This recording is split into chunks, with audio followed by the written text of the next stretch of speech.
금요일 새벽 예배를 하나님 앞에 올려 드리겠습니다.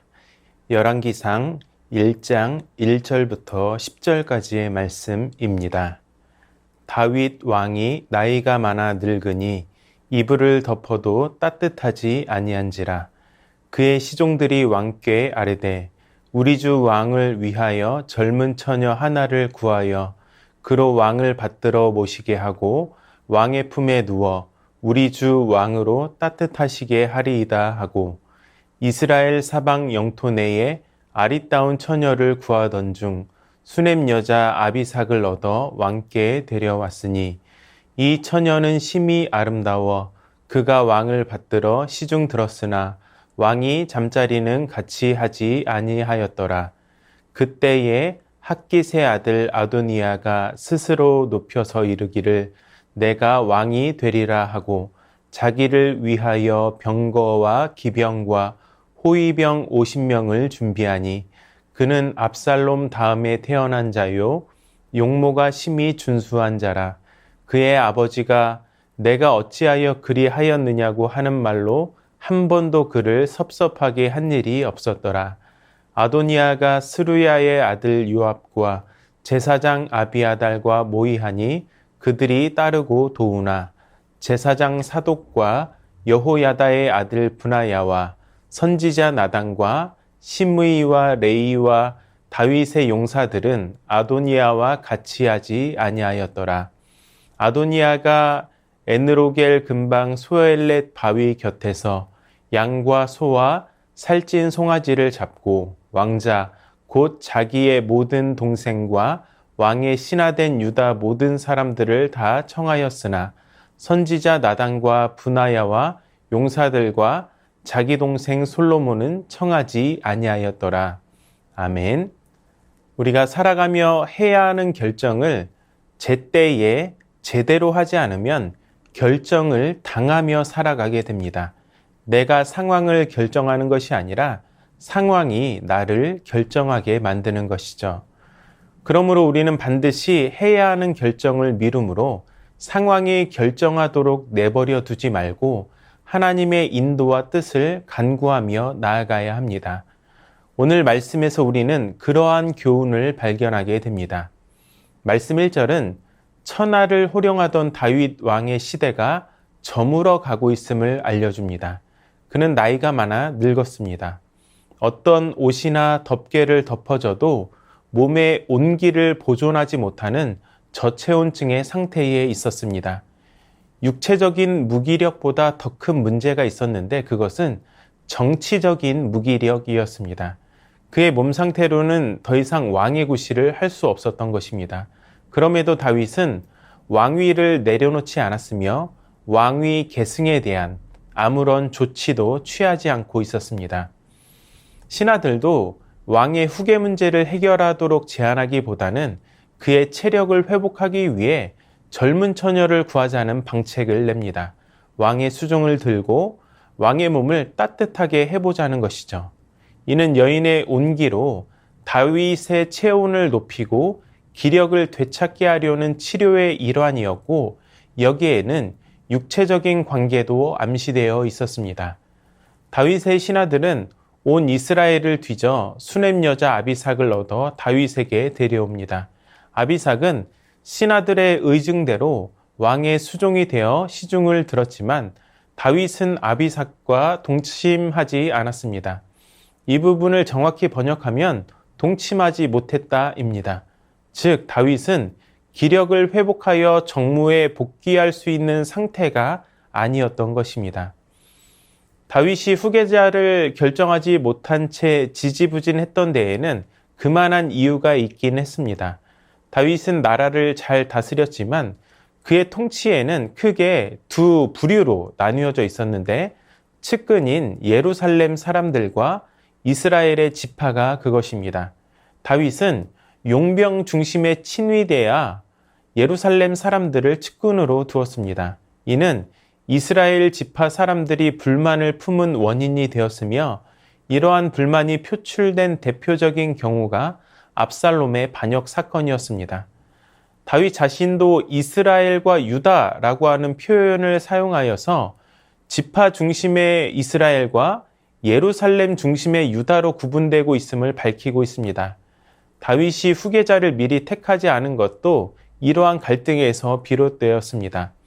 만약에 장자인 아도니아를 후계자로 택하면 지파들은 환영하겠지만 예루살렘 출신들은 소외될 것이고, 솔로몬을 지명하면 지파들의 불만이 고조될 것이기에 고민을 할 수밖에 없었던 것입니다. 이에 아도니아가 스스로 왕이 되겠다고 선포하며 나섰습니다.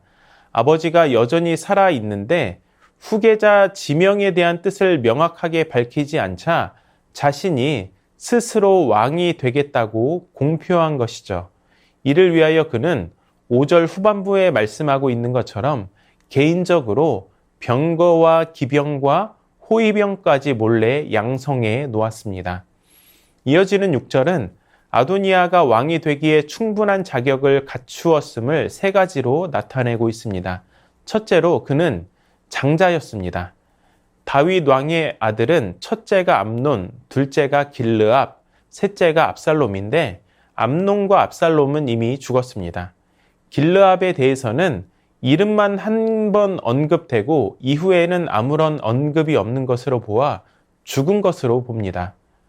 장자는 부모의 축복이나 상속을 받을 때 후계자나 지도자가 되는 우선권을 받는 데 유리했습니다. 하지만 하나님께서는 인간의 우선권보다 하나님의 주권과 계획을 앞세워서 일하신다는 사실을 우리는 기억해야 합니다. 두 번째로 그는 용모가 준수했습니다. 이스라엘 백성들은 과거에 사울, 다윗, 압살롬 등 지휘자로 부상한 사람들의 용모에 매력을 느꼈습니다. 하지만 하나님은 외모가 아니라 중심을 보시는 분이십니다. 세 번째로 다윗은 한 번도 아도니아에게 핀잔을 주거나 섭섭하게 한 적이 없었습니다. 다르게 말하면 나무랄 데 없는 모습이었다는 것이죠. 덕분에 아도니아는 자존감도 높았고 자신감도 대단했습니다. 하지만 그는 5절에 언급하듯이 스스로를 높인 교만하고 배은망덕한 자녀였습니다. 노쇠하여 병상에 있는 아버지, 그리고 이미 형 압살롬에게 배반당해 왕위까지 빼앗긴 상처가 있는 아버지를 배반하고 스스로 왕이 되겠다고 선언했으니 얼마나 성급하고 비열한 아들입니까? 물론 다윗도 잘한 것은 없습니다. 그는 결코 자녀를 나무란 적이 없었습니다. 암논이 다말을 강간했을 때, 압살롬이 그런 암논을 죽였을 때, 다윗은 아들들의 행동에 대해서 노하고 슬퍼했지만 그들의 잘못을 꾸짖거나 분란을 적극적으로 해결하지는 않았습니다. 상황이 결정하도록 그냥 내버려 둔 것이지요. 어려운 상황을 지혜롭게 정리하는 대신에 방치한 결과 일이 더욱 꼬이고 커지게 되었던 것입니다. 이어지는 7절부터 10절은 아도니아가 자신을 지지하는 사람들을 초청하여 제사를 드리고 차기 왕권에 대한 의도를 강력하게 어필하는 모습이 나오고 있습니다. 아도니아의 지지 세력은 군대 총괄 지휘관인 요압과 베냐민 지파 아나돗 출신의 제사장 아비아달이었습니다. 아도니아가 초청하지 않은 인물들은 예루살렘 출신으로 짐작되는 제사장 사독과 예루살렘 출신의 선지자 나단, 친위 대장인 브나야와 예루살렘 호족의 딸 밧세바의 아들인 솔로몬, 시므이와 레이, 그리고 다윗에게 속한 용사들이었습니다. 이 아도니아의 초청 명단과 불청객 명단을 보면 아도니아의 지지 세력은 지파에 속한 사람들이었고 나머지는 예루살렘 쪽 사람인 것을 알 수 있습니다. 예루살렘과 지파 간의 간격은 솔로몬이 왕위에 오르고 예루살렘 세력이 왕권을 차지하면서 더욱더 벌어지게 됩니다. 이후 솔로몬이 죽은 후 그 갈등이 표면화되면서 결국 지파 중심의 북왕국 이스라엘과 예루살렘 중심의 남왕국 유다로 분열되게 됩니다. 더 큰 일로 번지지 않아도 되는 일을 방치함으로써 결국 나라가 분열되는 일이 발생하게 된 것입니다. 우리가 살아가다 보면 때로 직면하기 싫은 것들이 있습니다. 그냥 내버려 두고 싶은 일들도 있습니다. 관여하지 않고 그냥 흘려보내고 싶은 일들도 있습니다.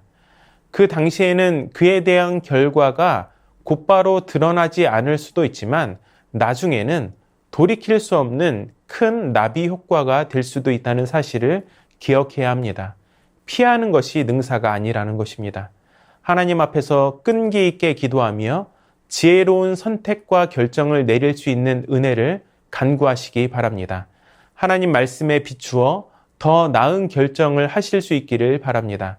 그래서 상황이 결정하도록 두는 것이 아니라 확실하고 선명한 하나님의 방법을 택하실 수 있는 우리 모두가 될 수 있기를 주님의 이름으로 축원합니다. 말씀을 기억하며 기도하도록 하겠습니다. 선택하기 어렵고 곤란한 상황에 놓였을 때 방치하는 것이 아니라 하나님의 방법과 뜻을 구하며 지혜롭게 결정하게 하여 주시옵소서. 선명하고 확실한 선택을 할 수 있도록 늘 하나님 말씀을 가까이 하여 일상에서 올바른 기준을 세우게 하여 주시옵소서.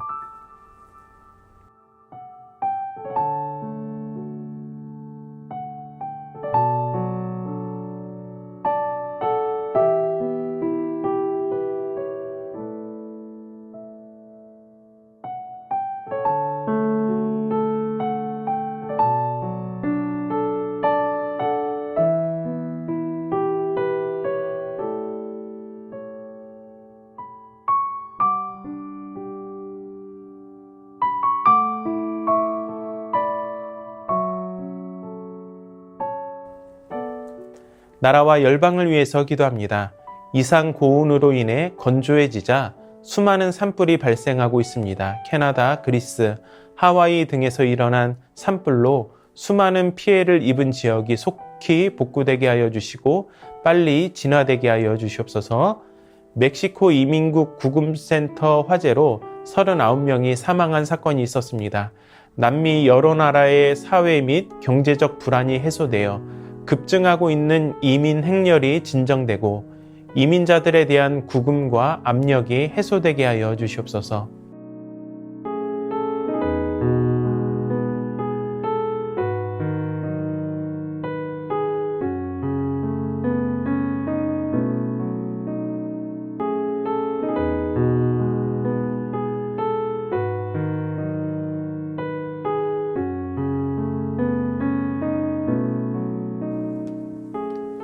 교회를 위해 기도합니다.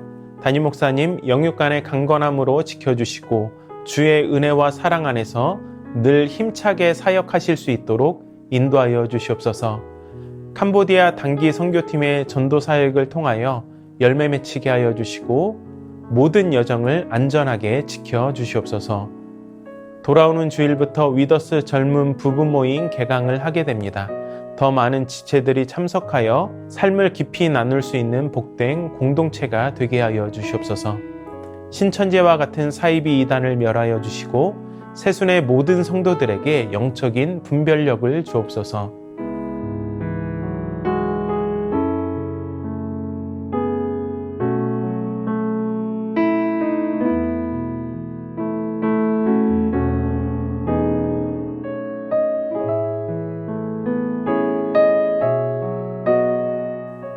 선교사님들과 환우들을 위해서 기도하도록 하겠습니다. 과테말라 도익산 노행자 선교사님을 위해 기도하실 때 시술하지 않으신 다른 2개의 관상 동맥을 약물로 치료할 때 막힌 곳이 뚫리고 건강을 회복하게 하여 주시옵소서. 협심증 치료로 인해 중단된 치아 치료도 가장 좋은 때에 계속해서 치료받게 하여 주시고 9월에 방문할 2 교회에 선교지에서 우리들과 함께 하셨던 하나님의 사랑과 은혜를 교회와 성도들과 나눌 때 복된 시간이 될 수 있도록 안식년 중에 건강을 회복하고 만남의 복을 주셔서 다음 사역을 잘 준비하실 수 있도록 방글라데시 스리랑카에서 선교하시는 박숙희 선교사님을 위해 기도하겠습니다. 스프링 호프 호스텔 아이들이 순조롭게 잘 선발될 수 있도록 스리랑카 안에서 곳곳에 세워진 불상처럼 곳곳에 숨겨진 하나님의 사람들을 통해 주의 말씀이 곳곳에 뿌려질 수 있도록 8월 31일부터 9월 26일까지 한국에서 어머니이신 김선임 권사님께서 오셔서 미용 봉사를 하시는데 건강히 보내시고 귀국하실 수 있도록 환우들을 위해서 기도합니다. 주한숙 권사님 우울증, 불면증, 거식증으로 입원 치료 중에 있습니다. 식사하실 수 있는 상태로 치유하시고 완전한 회복이 있게 하여 주시옵소서. 고부덕 권사님, 아침 저녁으로 드시는 항암약을 통해 치료하고 계십니다. 항암 부작용으로 발바닥에 수포가 생겨서 걷기가 힘드신데 수포 부작용이 더 이상 생기지 않게 하여 주시고 힘든 항암을 잘 이겨낼 수 있는 힘을 주시옵소서. 권호순 권사님, 계속되는 항암을 잘 견뎌낼 수 있는 체력과 힘을 주시옵소서. 노성빈 형제, 크론병을 앓고 있고 1월부터 주사제 치료를 이어오고 있습니다. 치료 과정 가운데 힘주시고 부작용이 없게 하여 주시옵소서. 최경화 집사님 아버님, 폐렴으로 호흡기 통해서 호흡하고 있습니다. 자가 호흡까지 되게 하여 주시고 특별히 이를 통해서 예수님을 영접할 수 있게 하여 주시옵소서. 김명자 성도의 자부 배지양 성도를 위해 기도합니다. 신약으로 항암을 하고 계시는데 치료 과정 가운데 지치지 않는 힘을 주시고 이 어려움을 통해서 온 가족이 구원받는 역사가 있게 하여 주시옵소서. 차영미 권사님, 윤금덕 권사님, 이기범 집사님, 강동엽 어린이, 이민환 권사님, 신혜남 권사님, 추명우 성도님, 추승민 형제님, 이춘실 집사님, 김인혜 집사님, 최혁기 성도님, 이길태 집사님, 김찬준 집사님, 정순근 권사님, 김봉당 권사님, 김광순 권사님, 박문천 집사님, 김진옥 집사님 어머님, 최혜랑 집사님 아버님, 이 시간 선교사님들과 환우들을 위해서 기도하시고 개인의 기도로 하나님 앞에 나아가도록 하겠습니다.